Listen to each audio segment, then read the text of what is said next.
November 13th, 1942. The night sky over Iron Bottom Sound near Guadalcanal lit up like daylight, as Captain Hara stood on the bridge of the Japanese destroyer Amatsukaze. All around him, American shells exploded in a storm of fire and noise. It felt like the whole ocean was boiling. In his log that night, he wrote in shock, "They aren't even aiming. They're just filling the air with metal." Those words captured a hard truth few Japanese officers saw at the time. The war was already being lost not on the battlefield, but in factories far away. In just 35 seconds, the USS San Francisco fired more 5-inch shells than some Japanese destroyers carried for an entire mission. American guns glowed red from nonstop firing. They didn't worry about running out. Back in Pearl Harbor, ships were already loading the next 15,000 tons of ammunition, enough to replace everything used in the battle 50 times over. Meanwhile, in Tokyo, naval planners were debating if they could spare just 12 rounds per gun for their next supply run. Captain Hara, who would become the only Japanese destroyer captain to fight from Pearl Harbor to the end of the war, saw this shift unfold. It started earlier that year, during the Battle of the Coral Sea. Commander Teshima Nishida, on the carrier Shokaku, noticed something strange. American ships kept firing anti-aircraft guns for hours without pause. Each American destroyer seemed to carry more ammo than an entire Japanese destroyer group. That didn't make sense. Japanese doctrine taught that all navies had to save bullets. Their 25mm anti-aircraft guns came with strict rules. Don't fire until planes are within 800 meters, shoot only short bursts, and stop quickly. Not because it worked best, but because they simply didn't have enough shells. Lieutenant Commander Masatake Okamura trained his men to follow these limits exactly. His ship only had enough ammo for 12 minutes of continuous fire. After that, they'd be helpless. But the Americans? They fired and fired as if they had no limits. Still, the full picture didn't come clear until Guadalcanal, where steel and blood revealed the real cost of Japan's shortage. The Battle of the Java Sea in February 1942 should have been a total win for Japan. And in tactics it was. But Captain Hara noticed something unsettling. The Allied fleet fired 1,619 big shells, and only 5 hit, 4 of which didn't explode. The Japanese fired less but hit harder. Yet Hara couldn't ignore one fact. The enemy never slowed down. They shot like they had endless supplies. They fired as if shells meant nothing, Hara later wrote. Bad aim, yes, but so much ammo that it didn't matter. After the battle, his gunnery officer reported they'd used 40% of their main ammo. Hara silenced him with a look, but the math was clear. The Amatsukaze started with 2,000 rounds. In one fight, they used 800. The sunken British cruiser HMS Exeter, according to survivors, had fired over 2,500 shells from her big guns, more than most Japanese heavy cruisers even carried. When the Americans landed on Guadalcanal in August 1942, Japan's ammo crisis showed plainly. Admiral Mikawa's fleet raced south with enough bullets for just one night battle. Not by choice, but because that's all Rabaul had. The Battle of Savo Island was a success. 4 Allied cruisers sunk, no Japanese losses. But behind the victory was disaster. After 33 minutes, Mikawa pulled back. Not from fear of air attack, but because they were out of ammo. They had nothing left for another fight.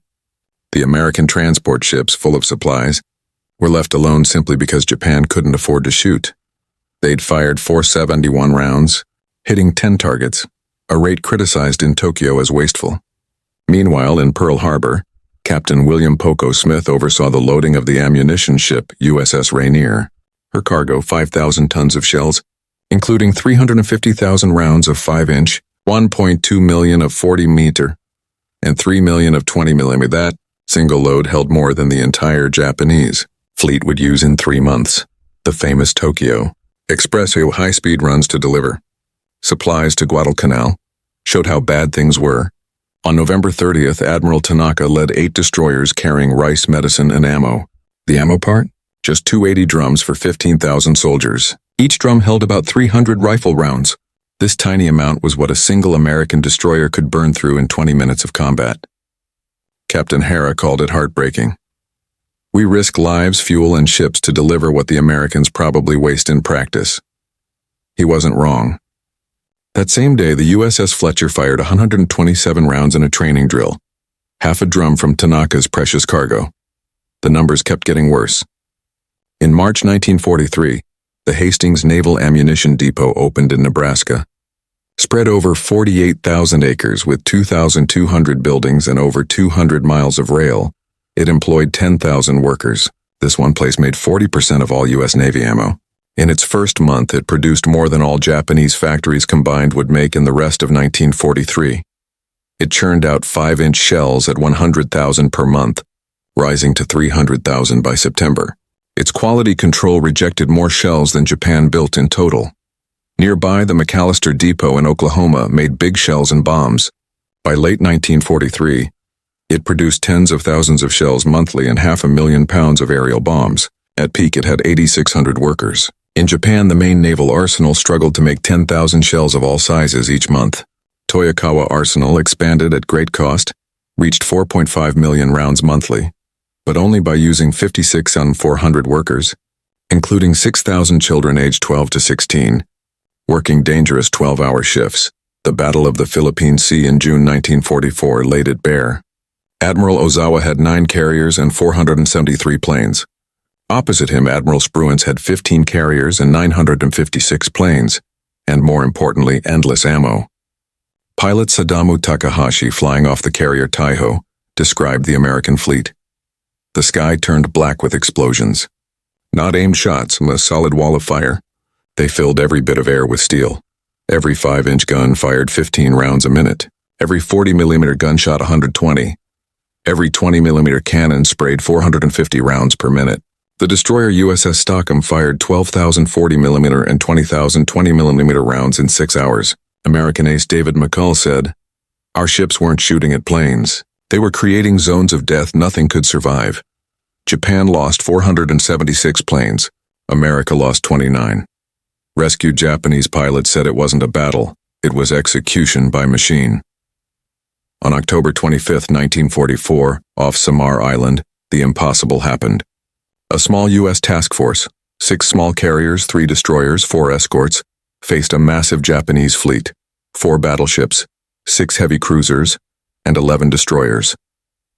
Commander Ernest Evans on the USS Johnston didn't hesitate. He charged straight into the enemy. For an hour, Johnston fired over 200 shells at a Japanese cruiser, scoring 40 hits. Then she fired at a battleship while laying smoke. Her crew didn't aim carefully. They just poured fire as fast as they could. On the escort ship USS Samuel B. Roberts, Lieutenant Commander Robert Copeland said, "This will be a fight we won't survive." His ship carried only 325 rounds per gun, 1,625 total.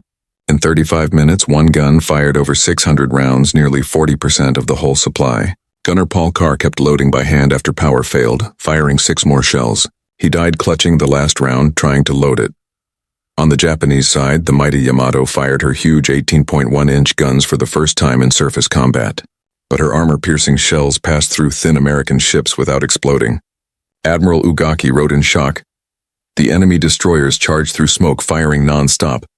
Such waste from such small ships, and it makes no sense. The result? The Americans fired about 20,000 rounds. The Japanese fired only 3,000. 3 heavy cruisers were badly damaged.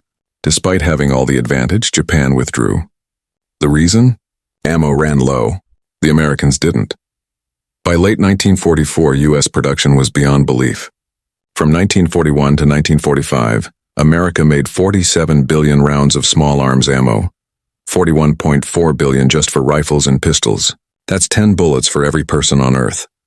In November 1944 alone, 3.5 billion small arms rounds, 1.2 million 5-inch shells, 8 million 40 million 20 million 20 and thousands of big naval shells. Japan in the whole war made only about 15 million rounds of all types. The Crane Ammunition Depot in Indiana covered 63,000 acres, held 400,000 tons of shells, and employed 10,000 workers. Its storage alone was bigger than Japan's entire Navy's ammo stock in December 1941. Workers in Hastings lived in company towns with schools, cafeterias, and movie theaters.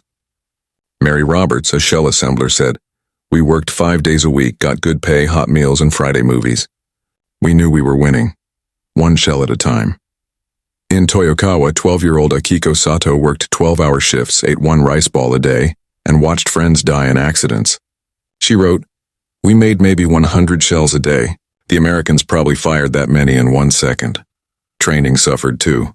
By 1944, new Japanese pilots got only 40-60 hours of flight time, down from 700. They fired maybe 100 rounds in training. American pilots fired thousands. At Pensacola, trainees fired 5,000 rounds each, with unlimited practice ammo. One pilot said, "I only fired my guns 3 times before combat, 30 rounds total.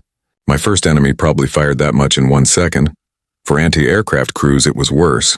Japanese doctrine said, "Wait until planes are 800 meters away." Task Force 38's supply fleet was a game changer. It included oilers, ammo ships, aircraft carriers for replacements, and hospital ships.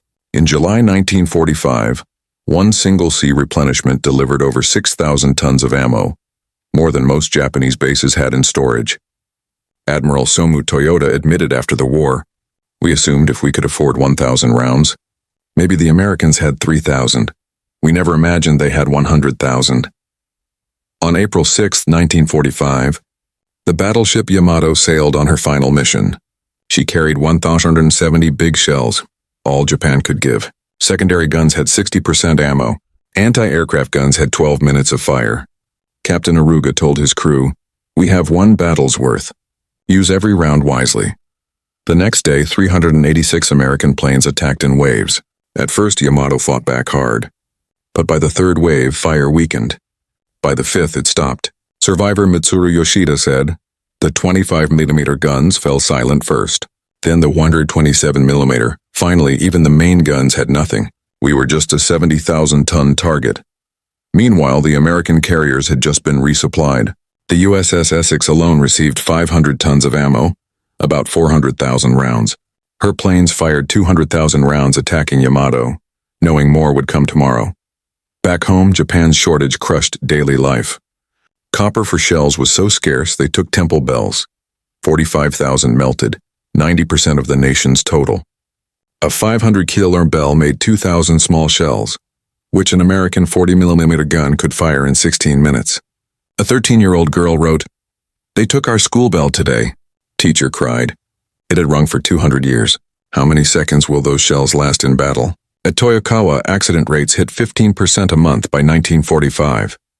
Exhausted child workers handled explosives. On August 7th, a bombing killed 2,477, mostly teens. No such tragedy matched American worker conditions. Safe, fed, and paid. American tactics used their strength. Admiral Willis Lee developed area saturation, not aiming at ships but flooding whole areas with shells.